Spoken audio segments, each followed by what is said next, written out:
சின்னத்திரை நடிகை சித்ராவின் மரணத்தில் உள்ள மர்மங்களே இன்னும் விலகாத சூழலில் திடீரென அவரது தந்தையும் தூக்கிட்டு தற்கொலை செய்து கொண்ட சம்பவம் பெரும் பரபரப்பை ஏற்படுத்தியிருக்கிறது.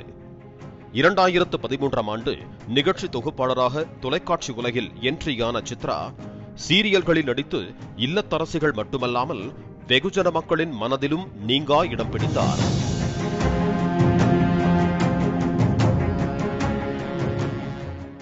ஹேம்நாத் என்பவருடன் சித்ராவுக்கு நிச்சயதார்த்தம் நடந்து முடிந்த நிலையில் பூந்தமல்லியில் உள்ள ஹோட்டல் ஒன்றில் ஹேம்நாத்துடன் நடிகை சித்ரா தங்கியிருந்த போது தற்கொலை செய்து கொண்டார்.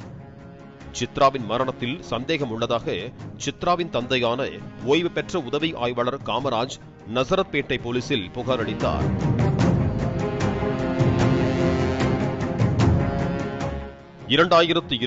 டிசம்பர் 15ஆம் தேதி ஹேம்நாத் கைது செய்யப்பட்ட நிலையில் பின்னர் 2021 மார்ச் 2ஆம் தேதி ஜாமீனில் வெளியே வந்தார்.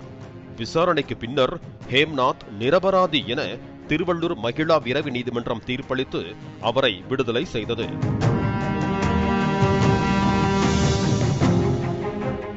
தனது மகளின் இறப்பின் காரணமாக மன உளைச்சலில் இருந்த சித்ராவின் தந்தை 31ஆம் தேதியன்று காலை 4 மணி வரை மனைவியுடன் பேசியதாக கூறப்படுகிறது. பின்னர் காலை 7 மணி அளவில் சித்ராவின் அறையில் மகளின் துப்பட்டாவால் காமராஜ் தூக்கிட்ட நிலையில் சடலமாக கிடந்ததும் தெரிய வந்துள்ளது. தாங்கள் மன உளைச்சலிலேயே இருப்பதாகவும் எங்களுக்கு தீர்ப்பு கிடைக்காதா என சித்ராவின் தாயார் கண்ணீர் விட்டு கதறி எழுதார். மறுபடியும் பார்த்தா இது மாதிரி அந்த பேர்ல சித்ரா ரூம்லயே பண்ணிடுறேன்,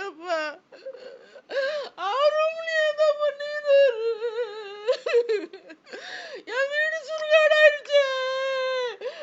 கடைசியில என்ன அனாதை ஆகிட்டேன். நான் என்ன சொல்றது? நான் தடியா நிக்கிறானே, நான் சுருகாடு நிக்கிறானே.